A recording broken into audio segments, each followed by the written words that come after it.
Hello students, कैसे हैं आप सब। स्वागत है आप सबका एक बार फिर से आगाज इंस्टीट्यूट में। आज यूनिट 1 की हमारी क्लास नंबर 16 है। अब तक 15 क्लासेस हमारी हो चुकी हैं और आज की क्लास में जो टॉपिक हम पढ़ने वाले हैं वह टॉपिक है हमारा पुरुषार्थ। तो आइए समझते हैं क्या होता है पुरुषार्थ। पुरुषार्थ से संबंधित कौन कौन से फैक्ट आपको याद रखना है और क्या क्या प्रश्न पुरुषार्थ से एग्जाम में पूछे जा सकते हैं। पुरुषार्थ आज का हमारा टॉपिक है और पुरुषार्थ से पहले सिलेबस में जितने भी टॉपिक हैं वो सारे हम कंप्लीट कर चुके हैं। चलिए तो आइए करते हैं शुरुआत। आखिर में क्या होता है पुरुषार्थ। देखो स्टूडेंट, पुरुषार्थों को आप अच्छे से समझिएगा। प्रश्न यहाँ से एक दो ही परीक्षा में बनेंगे, ज्यादा प्रश्न यहाँ से बनते नहीं हैं। एक दो ही प्रश्न ऐसे हैं जो एग्जामिनर जनरली एग्जाम में पूछता है, वो प्रश्न हम यहाँ से अच्छे से कंप्लीट करेंगे। चलिए तो स्टूडेंट, यदि हम पुरुषार्थ की बात करें, आखिर में इस पुरुषार्थ शब्द का अर्थ क्या होता है, इस पुरुषार्थ शब्द का मतलब क्या होता है। तो देखो, अलग अलग विद्वानों ने इस पुरुषार्थ शब्द का अलग अलग मतलब निकाला। कुछ विद्वानों का ये मानना है कि पुरुषार्थ का मतलब ये होता है कि जो मानव है वो मानव क्या कर्म करे जिससे कि उसको सफलता मिले, या मानव जो है वो इस धरती पर है तो मानव को क्या कर्म करना चाहिए, है ना। और मानव द्वारा जो सदकर्म किए जाते हैं, मानव के वो सत्कर्म ही मानव का पुरुषार्थ है। कुछ विद्वानों का ये मत है कि पुरुषार्थ अर्थात कि पुरुष धन अर्थ। पुरुषार्थ जो है वो दो शब्दों से मिलकर बना है, पुरुष धन अर्थ। कुछ लोगों का ये मानना है कि यहाँ पुरुष से तात्पर्य है आत्मा, यहाँ पुरुष से तात्पर्य है आत्मा, और अर्थ का जो मतलब होता है वह होता है प्रयोजन से। हम कई बार बोलते हैं ना किसी को भी कि भाई तू किस अर्थ से ये बात बोल रहा है, या तू यहाँ किस अर्थ से आया है। अर्थ जो शब्द है ये कई बार प्रयोजन के लिए भी यूज होता है ना। अर्थ कि इसमें तेरा क्या अर्थ है ना, मतलब इसमें तेरा क्या प्रयोजन है। तो प्रयोजन जो है वो अर्थ के लिए भी यूज होता है, मतलब अर्थ प्रयोजन आपस में पर्याय है। तो ऐसा कहना है विद्वानों का कि पुरुषार्थ अर्थात कि आत्मा का प्रयोजन, मतलब कि आत्मा जो इस धरती पर है, तो आखिर में आत्मा के इस धरती पर आने के पीछे का प्रयोजन क्या है। हम ऐसा पढ़ते हैं कि हम जितने भी मनुष्य हैं उन मनुष्यों में एक तत्व है जो है हमारी आत्मा। इस आत्मा ने इस धरती पर जन्म लिया, है ना, किसी रूप में। मनुष्य की मृत्यु होने के बाद आत्मा जो है अपना शरीर बदलती है, आत्मा जो है दूसरे रूप को प्राप्त करती है। तो आत्मा जो इस धरती पर है, तो आखिर में आत्मा के इस धरती पर होने के पीछे के प्रयोजन क्या है ना। आत्मा किन प्रयोजनों से इस धरती पर है। तो पुरुषार्थ का मतलब वही होता है कि भाई आत्मा के क्या प्रयोजन है, आत्मा किन प्रयोजनों से इस धरती पर है ना। और पुरुषार्थ में वो आत्मा के प्रयोजन बताए हैं कि भाई आत्मा जो है इन चार प्रयोजनों से, है ना, चार पुरुषार्थ होते हैं, मैं अभी आपको आगे बताऊंगा। तो आत्मा जो है इन चार प्रयोजन से धरती पर है। जैसे आप कहीं जाते हो तो किसी ने आपसे पूछा कि भाई आप यहाँ किस प्रयोजन से आए हो, तो आप बोलते हो ना कि भाई मैं यहाँ इन दो कामों से आया हूँ। पहला काम तो ये है और दूसरा काम ये है। मतलब आपके इस जगह पर, इस स्थान पर आने के दो प्रयोजन हैं। आप मान लीजिए कि कहीं घूमने गए, है ना, तो वहां पर मान लीजिए कि आप किसी होटल में जाते हैं। तो होटल में आप यदि गए तो वहां जाने के पीछे आपका प्रयोजन क्या है। आपका प्रयोजन है खाना खाना, या फिर वहां पर आपको रेस्ट करना है, आराम करना है, ये आपके प्रयोजन है। आप यूं तो बोल के तो नहीं जाते हो ना कि आप होटल में गए तो किस लिए गए हो कि भाई मैं होटल में आया हूँ मुझे यहाँ क्रिकेट खेलना है, या मैं होटल में आया हूँ यहाँ मुझे जो है वो मूवीज देखना है ना। वही जो गेस्ट हाउस है ना, वहां पर अ, जो जाने का जो प्रयोजन है वो प्रयोजन यही होगा, या तो आपको आराम करना है या फिर आपको वहां पर कुछ खाना है। उसी प्रकार से आत्मा जो इस धरती पर आई, तो आत्मा के भी इस धरती पर आने के कुछ तो प्रयोजन होंगे। आत्मा कुछ तो प्रयोजनों से इस धरती पर आई होगी। हम कई बार बोलते हैं कि आत्मा जो है इस धरती पर आई है कि हम मोक्ष को प्राप्त करें। तो क्या आत्मा इस धरती पर सिर्फ मोक्ष ही प्राप्त करती है क्या? क्या आप और हम जितने भी हैं, ऐसा कहा जाता है कि हम सब में एक आत्मा है, तो क्या जो आत्मा है वो, हम सबकी आत्मा सिर्फ मोक्ष को ही प्राप्त कर रही है क्या? हम दूसरे भी तो काम कर रहे हैं। हमारी जो शरीर में आत्मा है वो दूसरे भी तो काम कर रही है। कौन कौन से काम कर रही है? तो आपने देखा होगा बहुत सारे काम कर रही है, बहुत सारे कर्तव्य हैं हमारे पास, बहुत सारे कर्म हम कर रहे हैं। हम अर्थ के पीछे भाग रहे हैं, है ना, पैसा कमाने के पीछे भाग रहे हैं। बहुत सारी हमारी इच्छाएं हैं, हम उन इच्छाओं की पूर्ति के लिए भाग रहे हैं। और हम मोक्ष की भी कामना कर रहे हैं कि भाई हमें मोक्ष भी मिले। तो हमारी आत्मा बहुत सारे प्रयोजनों से इस धरती पर है।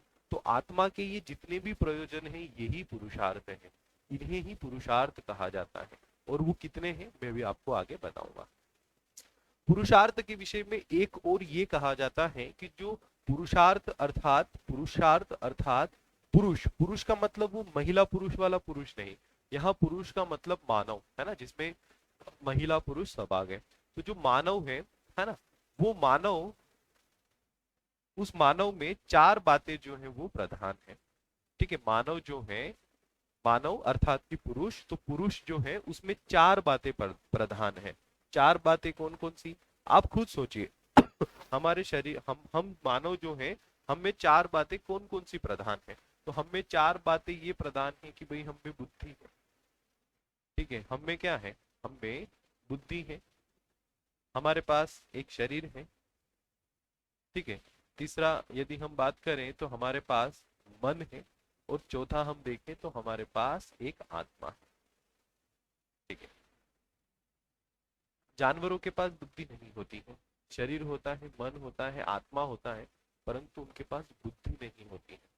हम मानवों के पास शरीर है, मन है, आत्मा है ना। हम मानवों के पास चार चीजें हैं, चार बातें प्रधान है। बुद्धि है, एक शरीर है, मन है और आत्मा है।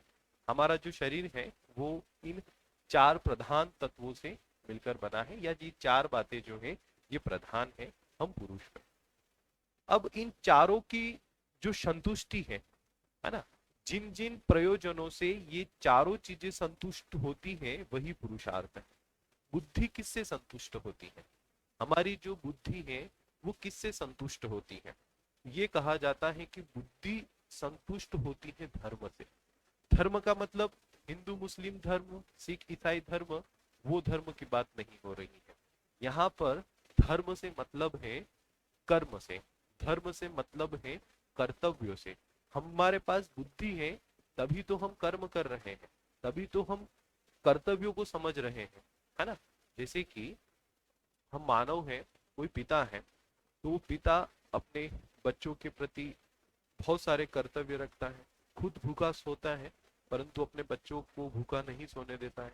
खुद फटे हुए कपड़े पहन लेगा परंतु अपने बच्चों को अच्छे कपड़े पहनाएगा। क्या कोई जानवर आपने देखा होगा, क्या कभी वो ये सोचता है क्या? क्या कभी जो जानवर है ना, वो इस प्रकार से अपने कर्तव्यों का पालन करता है क्या? देखा है कभी आपने? है ना, जानवरों में ये चीजें नहीं होती। मतलब हम जो, हमारी जो बुद्धि है, ये बुद्धि ही हमें किस पर चलाती है? तो ये बुद्धि ही हमें चलाती है धर्म धर्म पर। मतलब हमारी बुद्धि जो है ये संतुष्ट होती है धर्म से। कोई लोग अधर्मी होते हैं, अधर्म करते, तो हम बोलते हैं ना कि इसकी तो बुद्धि भ्रष्ट हो गई। रावण अधर्मी था तो हम कई बार बोलते हैं ना कि इसकी बुद्धि खराब हो गई थी, है ना। मतलब बुद्धि खराब होती है तो इंसान जो है वो अधर्मी होता है, हम यूं बोलते हैं। मतलब बुद्धि जो सिद्धि रिलेटेड है वो रिलेटेड है धर्म से। तो बुद्धि जो तत्व है जिससे हम मानव शरीर बना है, जिससे पुरुष बना है। पुरुष किससे बना है? तो पुरुष बना है इन चार प्रमुख तत्वों से, बुद्धि, शरीर, मन और आत्मा। तो बुद्धि की संतुष्टि होती है धर्म से। अगर हम शरीर की बात करें तो शरीर की संतुष्टि किससे होती है? हमारा जो शरीर है ये किससे संतुष्ट होता है? तो हमारा शरीर संतुष्ट होता है, हम बहुत अच्छा खाना खाएं, अच्छे से घरों में रहें, अच्छे कपड़े पहने, है ना, अच्छे दिखें, अच्छा मेकअप करें, है ना। बहुत सारी चीजें हैं जिससे हम हमारे शरीर को संतुष्ट करते हैं। तो शरीर की संतुष्टि होती है अर्थ से। ठीक है, शरीर की संतुष्टि होती है अर्थ से। अर्थ का मतलब होता है यहाँ सिर्फ पैसा नहीं, है ना। अर्थ का मतलब सिर्फ पैसा नहीं होता। पैसों के द्वारा हम जितना भी कुछ खरीदते हैं वो सब अर्थ में ही आता है। पैसों के द्वारा आपने घर खरीदा, आपने बाइक खरीदी, आपने कार खरीदी, आपने एरोप्लेन खरीदा, तो ये सारी चीजें अर्थ का ही हिस्सा है, ये सब अर्थ है ना। तो इस अर्थ से कौन संतुष्ट होता है? तो इस अर्थ से जो संतुष्ट होता है वह होता है आपका शरीर। फिर आता है मन। मन संतुष्ट होता है काम से। काम अर्थात कि वो काम वासना वाला काम नहीं, मतलब काम वासना तो एक बहुत संकीर्ण रूप हो गया इस काम का। थोड़ा अगर हम विस्तृत रूप में बात करें तो काम से अर्थ है हमारी इच्छाओं से। जो हमारी इच्छाएं हैं, उन इच्छाओं की पूर्ति होती है तो हम बोलते ना कि यार मेरा मन खुश है। आपके पास बहुत सारा पैसा है, फिर भी जरूरी नहीं कि उस पैसे से आपका मन खुश हो। मन खुश कब होता है? जब इच्छाओं की पूर्ति होती है। इच्छाएं कैसी? मान लो किसी की इच्छा है कि उसको पुत्र हो, जब उसको पुत्र की प्राप्ति होगी तो उसका मन खुश होगा। किसी की इच्छा है कि वो क्रिकेट मैच देखने जाए, और जब वो उसकी इच्छा पूर्ति हो जाएगी तो वो खुश होगा, है ना, उसका मन खुश होगा, मन प्रसन्न होगा। किसी की इच्छा है कि वो किसी महिला से या किसी पुरुष से, मतलब किसी भी व्यक्ति से शादी करे, विवाह करे, और जब वो इच्छा उसकी पूरी होगी तो वो खुश होगा।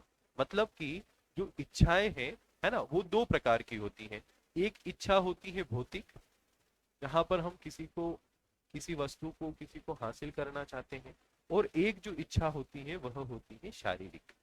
इस शारीरिक इच्छा में जो आता है वह आता है काम वासना, है ना। इंसान जो है अपनी शारीरिक इच्छाओं की जो पूर्ति करता है ना, जो काम वासनाओं की जो पूर्ति करता है वह शारीरिक इच्छाओं के अंतर्गत आती है। तो काम जो है वो दो प्रकार के हैं, एक भौतिक इच्छाएं हमारी और एक शारीरिक इच्छाएं। और जब ये इच्छाएं पूर्ण होती हैं तो हमारा कौन सा तत्व संतुष्ट होता है? तो इच्छाओं की पूर्ति से हमारा जो तत्व संतुष्ट होता है वह होता है मन। अब आत्मा को संतुष्टि किससे मिलेगी? आत्मा जो है वो संतुष्ट होती है मोक्ष से। आपने कई बार ये पढ़ा होगा कि भाई आत्मा का परमात्मा से मिलन करवा दो, आत्मा को परमात्मा से मिला दो, तो यही मोक्ष है। मतलब आत्मा किससे संतुष्ट होगी? आत्मा संतुष्ट होगी मोक्ष से।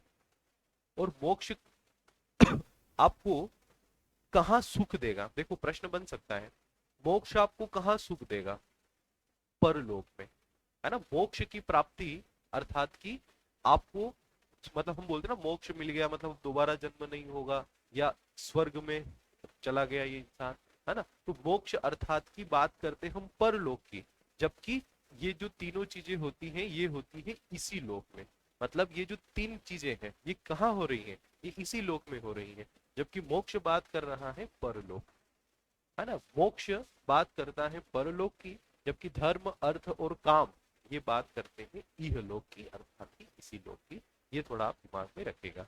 तो मानव जो है इन चार तत्वों की, जिन चार प्रधान तत्वों से पुरुष बना है, तो इन चार प्रधान तत्वों की संतुष्टि के लिए जो कर्म करता है, बात को अच्छे से समझिएगा, मानव इन चार प्रधान तत्वों की संतुष्टि के लिए जो कर्म करता है, मतलब वो धर्म करेगा, अर्थ के लिए करेगा, काम के लिए करेगा, मोक्ष के लिए करेगा, तो यही पुरुषार्थ है, यही पुरुषार्थ है ना। ये एक और परिभाषा है पुरुषार्थ की कि आखिर में पुरुषार्थ क्या है।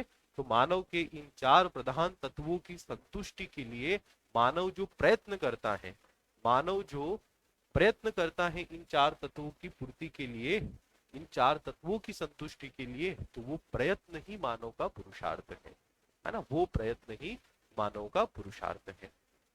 अब एक चीज और मैं आपको बताता हूँ। आपने आश्रम व्यवस्था पढ़ी है। सबसे पहले ब्रह्मचर्य, ब्रह्मचर्य आपको क्या सिखाता है? ब्रह्मचर्य में व्यक्ति जो है वो कर्तव्यों को सीखता है कि आखिर में क्या आपके कर्तव्य होंगे, किन कर्तव्यों पर आपको चलना है।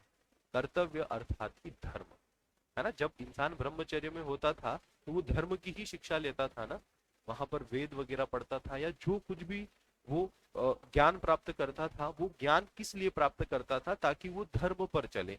मतलब ब्रह्मचर्य में इंसान जो है इस पुरुषार्थ की शिक्षा लेता है। कौन सी पुरुषार्थ की? धर्म की। जब इंसान गृहस्थ में होता है तो गृहस्थ में वो अर्थ और काम को पूर्ण करता है, पैसा कमाता है, अपनी इच्छाओं की पूर्ति करता है, विवाह करता है, काम वासनाओं की पूर्ति करता है, शारीरिक भौतिक इच्छाओं को पूर्ण करता है, पैसा कमाता है, अर्थ कमाता है, शरीर को सुख देता है। मतलब शरीर और मन इंसान के सुख प्राप्त करते हैं गृहस्थ में। और ये जो मोक्ष प्राप्त है, ये मोक्ष प्राप्त करता है इंसान जब वो अपने जीवन के अंतिम पड़ाव में वानप्रस्थ और संन्यास की ओर गमन करता है ना।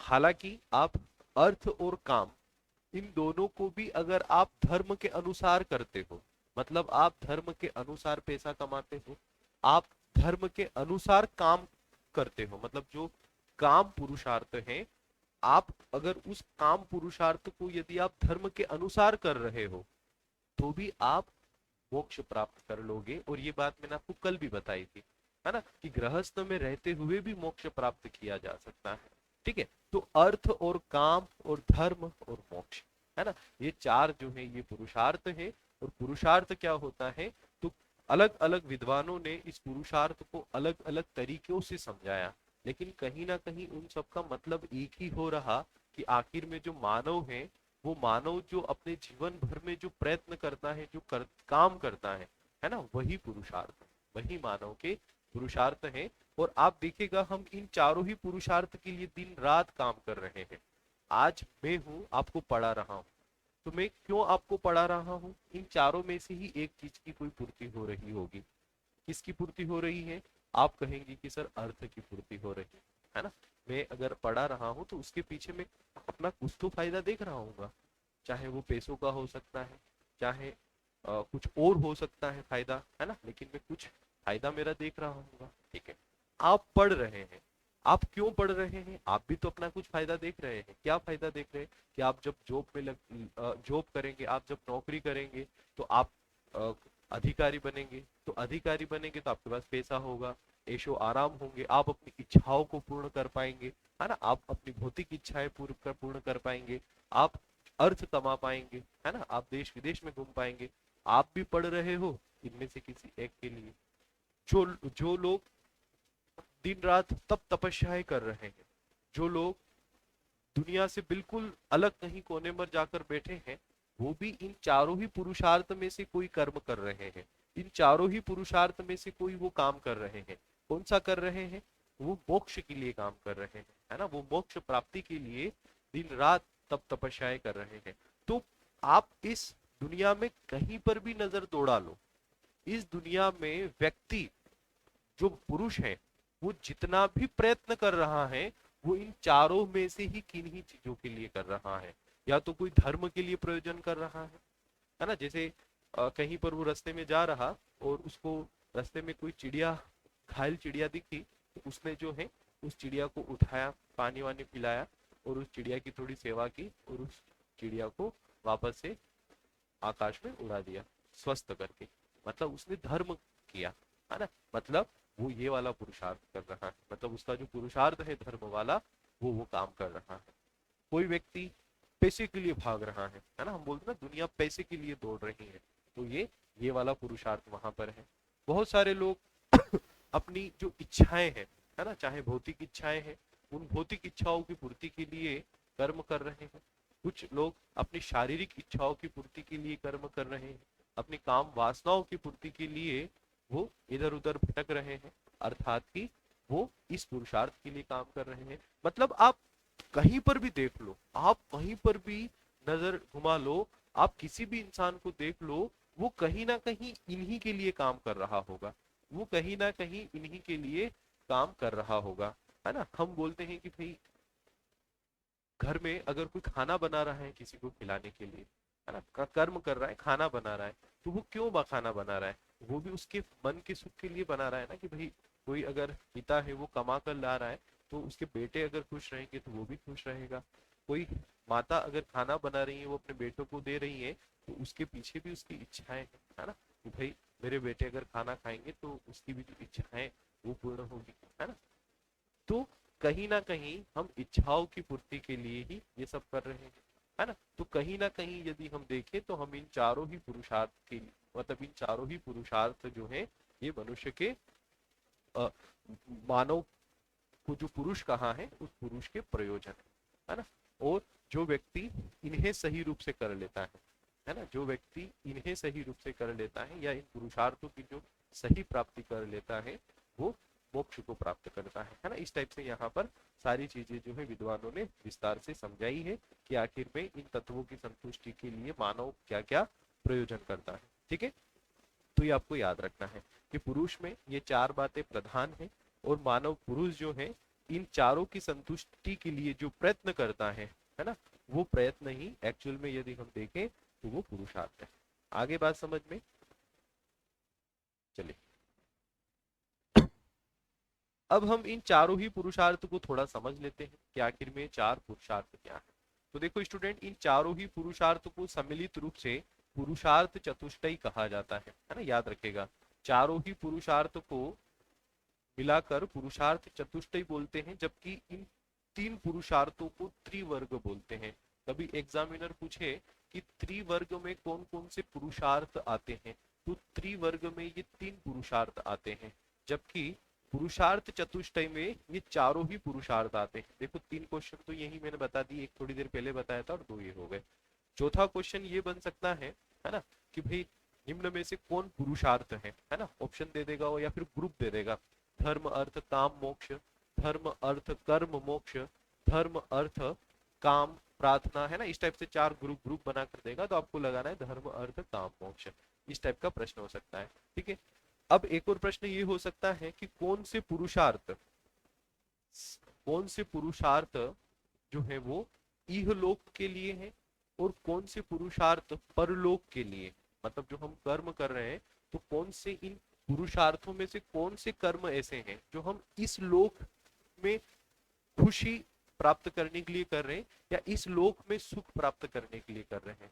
तो हम धर्म अर्थ और काम इस लोक में हम खुश रहें उसके लिए कर रहे हैं, जबकि जो मोक्ष है ये मोक्ष प्राप्ति के लिए जो हम कर्म कर रहे हैं। तो मोक्ष प्राप्ति कैसे होती, मोक्ष किसी को कोई व्यक्ति जिंदा है उसको मोक्ष मिलता है क्या? मोक्ष मोक्ष जनरली कब मिलता है? जब इंसान की मृत्यु होती है, मतलब मृत्यु के बाद मोक्ष मिलता है। मतलब ये मोक्ष वाला जो पुरुषार्थ है ये रिलेटेड है किससे?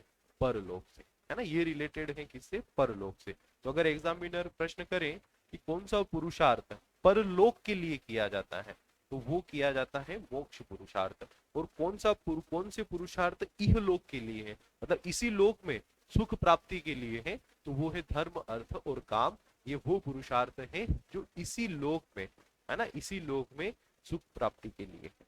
ठीक है, अब मानव के बहुत सारे धर्म बताए हैं, है ना। अगर हम धर्म की बात करें, जो धर्म पुरुषार्थ है, तो आखिर में इस धर्म पुरुषार्थ में क्या क्या चीजें आती हैं। मतलब यहाँ पर ये भी बताया है कि भाई धर्म पुरुषार्थ में क्या क्या करना है ना, धर्म में क्या क्या है। तो बहुत सारे धर्म यहाँ पर इंसान के बताए हैं। धर्म कैसे? तो बहुत सारे धर्म में जैसे एक मानव धर्म हो गया, एक आपका स्वधर्म हो गया जो जिस धर्म को फॉलो कर रहे हो, एक आपका देश, आप जिस देश में रह रहे हो उस देश के प्रति आपका धर्म हो गया, आप जिस परिवार का हिस्सा हो आप उस परिवार के प्रति आपका धर्म हो गया, आप जिस वर्ण के हो आपका वो वर्ण धर्म हो गया। जैसे आप ब्राह्मण हो तो ब्राह्मण होते हुए आपका कोई धर्म है, क्षत्रिय है तो क्षत्रिय होते हुए धर्म है, आप जिस आश्रम में हो, है ना, आश्रम धर्म हो गया। आश्रम जैसे गृहस्थ में हो तो वहां पर आपका धर्म है, ब्रह्मचर्य में हो तो वहां पर आपके धर्म है। तो धर्म जो है बहुत सारे हैं, अलग अलग धर्म है, देश में परदेश में व्यक्ति के अलग अलग धर्म होते हैं, है ना। और उन धर्मों उन धर्मों के अनुरूप जो व्यक्ति काम करता है ना, वही सच्चा व्यक्ति है जो पुरुषार्थ को फॉलो कर रहा है। उसके बाद यदि हम देखें तो उसके बाद आता है अर्थ, है ना। तो अर्थ को जनरली हम बोलते हैं कि भाई अर्थ का मतलब हो गया पैसा। तो यहाँ पर अर्थ का मतलब जो है वो सिर्फ पैसा नहीं, है ना। अर्थ में बहुत सारी चीजें आती हैं, है ना। जैसे कि हम जितने भी सांसारिक जीवन में वस्तुओं की प्राप्ति के लिए जो भी कर्म करते हैं, जैसे मुझे कार चाहिए, मुझे मोटरसाइकिल चाहिए, मुझे बुलेट चाहिए, बाइक चाहिए, है ना, मुझे विदेश में घूमने जाना है और मुझे अच्छे कपड़े पहनना है, ठीक है, मुझे अच्छा खाना खाना है। तो इन सारी ही वस्तुओं की प्राप्ति के लिए जो मैं प्रयत्न कर रहा हूँ, जो मैं परिश्रम कर रहा हूँ जिससे कि मुझे अर्थ मिले, है ना। तो अगर आप ईमानदारी से वो परिश्रम करते हैं, आप ईमानदारी से वो कर्म करते हैं, तो वो अर्थ पुरुषार्थ है। ठीक है, फिर उसके बाद आता है काम पुरुषार्थ। काम पुरुषार्थ में मैंने आपको थोड़ी देर पहले भी बताया था कि दो प्रकार की इच्छाएं, भौतिक इच्छाएं और शारीरिक इच्छाएं। तो भौतिक इच्छाएं और शारीरिक इच्छाओं की पूर्ति के लिए धर्म के अनुरूप जो आप ब्रह्मचर्य में सीखेंगे, तो धर्म के अनुरूप जो आपने ब्रह्मचर्य में सीखा, उस धर्म के अनुरूप जब आप अपनी इच्छाओं की पूर्ति करते हैं तो वो काम पुरुषार्थ है ना। आपको उसी के अनुरूप ये काम करना है। और मोक्ष के लिए जो मार्ग बताए हैं कि भाई मोक्ष कैसे प्राप्त किया जा सकता है ना, मोक्ष के लिए भी यहाँ पर 3 मार्ग बताए हैं, है ना। बात को अच्छे से सुनना और समझना। मोक्ष के लिए 3 मार्ग बताए। एग्जामिनर पूछ सकता है कि भाई पुरुषार्थ में मोक्ष के लिए कितने मार्ग बताए हैं, तो एक बताया है ज्ञान मार्ग, है ना। मोक्ष के लिए एक जो मार्ग बताया है वो है ज्ञान मार्ग, दूसरा जो मार्ग है वह है भक्ति मार्ग, ठीक है, और तीसरा जो मार्ग है वह है कर्म मार्ग। एग्जामिनर कभी प्रश्न करे कि पुरुषार्थ में मोक्ष प्राप्ति के लिए कितने मार्ग बताए हैं, तो इन 3 मार्गों पर चलकर आप मोक्ष प्राप्त कर सकते हो। एक ज्ञान मार्ग पे चल के आपको चीजों का ज्ञान हो जाए, जिस व्यक्ति को ज्ञान होगा वो कभी भी नहीं भटकेगा। भक्ति करके आप भक्ति करो, है ना, हम करते हैं ना भक्ति, दिन रात परमात्मा के भजन भक्ति वगैरह करते हैं, तो वो भी मोक्ष का मार्ग है। और तीसरा कर्म मार्ग, हम अच्छे कर्म करके भी मोक्ष को प्राप्त कर सकते हैं। यदि हमारे कर्म अच्छे होंगे, अच्छे तरीके से हम कर्म करेंगे, तो हम मोक्ष को प्राप्त कर सकते हैं। तो ये 3 मार्ग बताए हैं मोक्ष के। ये भी प्रश्न परीक्षक पूछ सकता है कि मोक्ष प्राप्ति के कितने मार्ग बताए हैं, है ना। और इन चारों ही पुरुषार्थ में इंसान को बताया गया है कि भाई इन चारों ही पुरुषार्थों में इंसान को क्या क्या काम करना है, क्योंकि मानव इन चारों ही चीजों के लिए दिन रात काम कर रहा है ना। जो भी मानव है, मानव के जो प्रयोजन है वो ये 4 हैं। मतलब आप अब सीधे और सरल शब्दों में समझो कि जैसे मानव इस दुनिया में आया, तो मानव अब किन प्रयोजनों के लिए यहाँ भटकेगा, इस दुनिया में मानव किन प्रयोजनों के लिए काम करेगा। तो ये बताया कि भाई मानव जो है इस दुनिया में 4 प्रयोजनों के लिए है। कोई मनुष्य इस दुनिया में अगर है तो वो 4 प्रयोजनों से इस दुनिया में आया। या तो वो धर्म के हिसाब से आया, या वो अर्थ के हिसाब से आया, या वो काम के हिसाब से है, या फिर वो मोक्ष प्राप्ति के लिए। मतलब ये 4 प्रयोजन इंसान जो है इस दुनिया में रहकर इन 4 प्रयोजनों के लिए काम करेगा। तो यहाँ पर बताया है कि भाई आप जब इस धर्म पुरुषार्थ का पालन करोगे तो आपको ये कर्म करना है ना। आप जब अर्थ पुरुषार्थ के लिए काम करोगे तो आपको इस प्रकार से पैसा कमाना है, आपको इस प्रकार से काम करना है, ईमानदारी से परिश्रम करना है। आपको किसी के साथ धोखा बेईमानी करके यहाँ पर अर्थ नहीं कमाना है।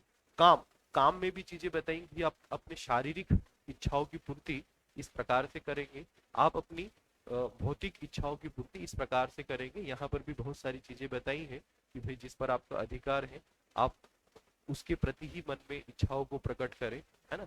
आप अपनी शारीरिक इच्छाओं की पूर्ति हेतु, आप अपनी काम वासनाओं की इच्छाओं की पूर्ति हेतु जो गृहस्थ आश्रम है, आप उस गृहस्थ आश्रम में रहकर उनकी पूर्ति करें। और गृहस्थ आश्रम में भी आपको ये अधिकार है कि आप काम वासना की पूर्ति के लिए आप अपने पति या पति पत्नी से ही इन इच्छाओं की पूर्ति करें। इस प्रकार की सारी चीजें जो है यहाँ पर लिखी हुई है और बताया गया है कि भाई इंसान को इस प्रकार के कर्म करना है। और आप अगर इस प्रकार के कर्म करते हुए इन चारों ही पुरुषार्थ में इस प्रकार के कर्म करोगे, आप जो है मोक्ष को प्राप्त करोगे, है ना। इस प्रकार से यहाँ चीजें बताई है कि भाई मानव जो है वो भटके ना, है ना, क्योंकि मानव जो है इन चारों के लिए ही भटकेगा। तो इन चारों को सीमाओं में बांधा, है ना, कि भाई धर्म की ये सीमाएं हैं, अर्थ की ये सीमाएं हैं, काम की ये सीमाएं हैं, और मोक्ष जो है वो इस प्रकार से मिल सकता है परलोक के लिए। ठीक है, तो इस प्रकार से इस पुरुषार्थ को विद्वानों ने समझाया है, पुरुषार्थ को विद्वानों ने बताया है। और यहाँ से जो 5-6 प्रश्न एग्जाम में हो सकते हैं वो मैंने आपको बताया। चलिए, यहाँ तक क्लियर सभी को? ठीक है, ये सारी चीजें आपको याद रखना है। अब देखो, अगर एग्जामिनर प्रश्न करे कि सबसे पहला पुरुषार्थ कौन सा है, तो सबसे पहला पुरुषार्थ जो है वो है धर्म।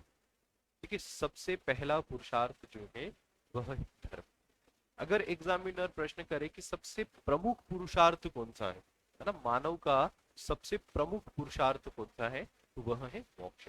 अब देखो, सबसे पहला पुरुषार्थ धर्म क्यों है? धर्म का संबंध है बुद्धि की संतुष्टि से।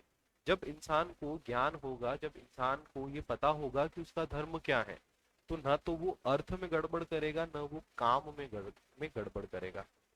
जब इंसान को उसका धर्म पता होता है ना, वो कभी भी इन दोनों ही पुरुषार्थों में गड़बड़ नहीं करेगा। तो सबसे पहले जो पुरुषार्थ बताया है वो बताया है धर्म, है ना। धर्म सबसे पहला पुरुषार्थ, और सबसे प्रमुख पुरुषार्थ कौन सा है, तो सबसे प्रमुख पुरुषार्थ है मोक्ष, क्योंकि आत्मा का प्रयोजन धर्म अर्थ और काम नहीं है। आत्मा का जो मुख्य प्रयोजन है वो मोक्ष। आत्मा मोक्ष के लिए यहाँ आई, परंतु यहाँ पर आकर आत्मा धर्म अर्थ काम इन त्रिवर्ग में उलझ जाती है, इसलिए इन तीनों को त्रिवर्ग बोलते हैं। और इन चारों को मिलाकर कहा जाता है चतुष्टय, पुरुषार्थ चतुष्टय। और पुरुषार्थ चतुष्टय का जो प्रतिपादक कहा जाता है वो कहा जाता है महर्षि मनु को, है ना, ये आपको याद रखना है। महर्षि मनु को इस पुरुषार्थ चतुष्टय का या इन चारों ही पुरुषार्थों का प्रतिपादक कहा जाता है, कि पुरुषार्थ का प्रतिपादक जो है वो महर्षि मनु ने किया, है ना। एग्जामिनर ये प्रश्न भी पूछ सकता है। अब चारवाक दर्शन आपने सिर्फ नाम सुना होगा, पढ़ा नहीं होगा। आप जब दर्शन शास्त्र पढ़ेंगे तो वहां पर आप बात करेंगे। तो चारवाक दर्शन जो है वो इन दोनों ही पुरुषार्थों की बात करता है, अर्थ की बात करता है और काम की बात करता है। चारवाक दर्शन धर्म और मोक्ष की बात करता ही नहीं। चारवाक दर्शन कहता है ये जीवन मिला है, इसको फुल इंजॉय से जियो, चाहे उसके लिए कर्जा ही क्यों न लेना पड़े। चारवाक दर्शन ये बोलता है कोई मोक्ष वोक्ष नहीं है, कोई आत्मा मरकर वापस नहीं आती है, जीवन मिला है, बस इस जीवन को आप किसी भी तरह से सुख से जियो, जितना सुखी जितना अच्छे से आप इस जीवन को जी सको जी लो, ये कहता है चारवाक दर्शन, है ना। चारवाक दर्शन जब कभी आप दर्शन शास्त्र पढ़ेंगे तो आप देखेंगे कि चारवाक दर्शन जो कि नास्तिक दर्शन की श्रेणी में आता है, हमने जो षड दर्शन पढ़े हैं वो आस्तिक दर्शन, चारवाक नास्तिक में आता है ना। तो चारवाक दर्शन जो है वो अर्थ और काम इन दोनों ही पुरुषार्थों को स्वीकार करता है। तो अगर कभी एग्जामिनर प्रश्न करे कि चारवाक दर्शन ने कितने पुरुषार्थ स्वीकार किए हैं या चारवाक दर्शन कितने पुरुषार्थ को मानता है, तो वो अर्थ और काम की बात करता है ना। अर्थ और काम मतलब वो सिर्फ और सिर्फ मानव को इस लोक में कैसे मानव सुखी से अपना जीवन जी सके उसकी बात करता है। और कहता भी है कि भाई लोन ले लो, है ना, कर्जा ले लो, ऋण ले लो, बस इस जीवन को सुख में जियो, चाहे उसके लिए तुम्हें ऋण ही क्यों ना लेना पड़े। चलिए, तो ये कुछ फैक्ट्स हैं पुरुषार्थ से रिलेटेड जो एग्जामिनर परीक्षा में पूछ सकता है ना। और पुराने सालों में जो यहाँ से प्रश्न आए भी हैं वो भी मैंने आपको यहाँ पर बताए हैं, है ना। जितने भी सारे मैंने फैक्ट्स बताए हैं वो सारे ही यहाँ पर हमने अभी क्लियर किए हैं, ठीक है, ये आपको याद रखना है। चलिए, तो ये चारों हमारे पुरुषार्थ जो है वो कंप्लीट हुए। जनरली प्रश्न कुछ आपको इसी प्रकार के देखने को मिलेंगे। मतलब यूं मान के चलो कि मैंने जो आपको पूरा टॉपिक पढ़ा है ना, यहाँ से 10-12 मैंने प्रश्न बता दिए हैं, है ना। आप इस पूरी क्लास को देखेगा, मैंने कम से कम 10-12 प्रश्न यहाँ से बताए हैं जो परीक्षा में हो सकते हैं, है ना। पुरुषार्थ से 10-12 प्रश्न मैंने आपको बताए हैं जो इस टॉपिक से परीक्षा में आ सकते हैं। आपको बस इन्हीं में से प्रश्न देखने को मिलेगा। पुरुषार्थ को आप समझो, पुरुषार्थ की परिभाषा नहीं पूछेगा एग्जाम में, है ना, ये भी आप ध्यान रखना, है ना। आप प्रीलिम्स एग्जाम दे रहे हो, पुरुषार्थ की परिभाषा नहीं पूछेगा, पुरुषार्थ से रिलेटेड जो फैक्ट्स हैं वो पूछेगा, है ना। वो हो सकता है ये भी पूछ ले कि कौन से तत्व की संतुष्टि के लिए कौन सा पुरुषार्थ है। जो मैंने 4 तत्व बताए और 4 तत्वों की संतुष्टि के लिए अलग अलग पुरुषार्थ बताया, वो भी प्रश्न एग्जामिनर पूछ सकता है। तो इसलिए आप अच्छे से टॉपिक को समझिएगा। कोई डाउट हो तो मैसेज कीजिएगा। मिलते हैं हम अगली क्लास में। Good day, good bye, all the best.